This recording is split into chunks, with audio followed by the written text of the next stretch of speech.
नमस्कार। आज हम कुंडली में बनने वाले परिवर्तन योग के बारे में कुछ फैक्ट साझा कर रहे हैं। कुंडली में जब कोई दो ग्रह एक दूसरे की राशि में बैठे हों तो उसे परिवर्तन योग के नाम से जाना जाता है।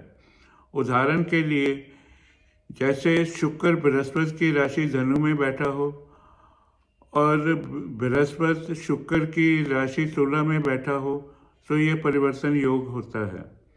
कुंडली में इस तरह से बनने वाले 66 योग होते हैं, जिसका अच्छा या बुरा प्रभाव उनकी स्थिति पर निर्भर करता है। अगर यह परिवर्तन योग त्रिक हाउस यानी कि 6, 8, 12 भावों से बनता हो तो उसे दैन्य या दैत्य योग कहते हैं।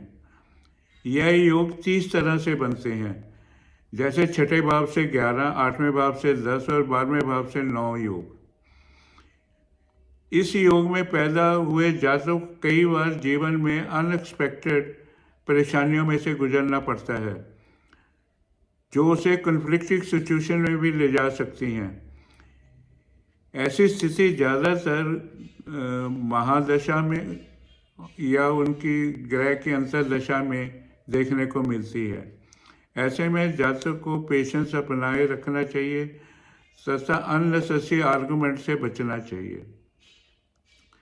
आगे इसी तरह तीसरे भाव के स्वामी में यह परिवर्तन योग 6, 8, 12 भावों को छोड़कर बाकी के 8 भावों के स्वामी से बनता है, जिसे खल योग के नाम से जाना जाता है। इस योग में फल मिला जुला मिलता है। जातक कभी गलत होता है, कभी सही होता है, कभी उसको शुभ फल मिलते हैं, कभी अशुभ फल मिलते हैं, कभी मीठा बोलता है, कभी कड़वा बोलता है। ये सब स्थितियाँ संबंधित ग्रहों की सिचुएशन पर भी निर्भर करती हैं।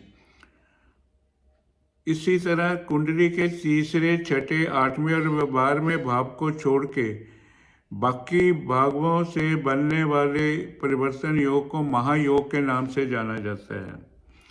यह योग 28 तरह के होते हैं, जैसे पहले भाव से 7, दूसरे भाव से 6, चौथे भाव से 5, 5वें भाव से 4, 7वें भाव से 3, 9वें भाव से 2, 10वें और 11वें भाव से 1।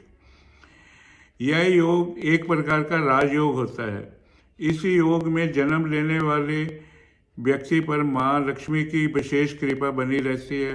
उन्हें समय समय पर जीवन में सभी सुख सुविधाएं मिलती रहती हैं, जैसे मकान, वाहन, पुत्र, धन, समाज में इज्जत आदि।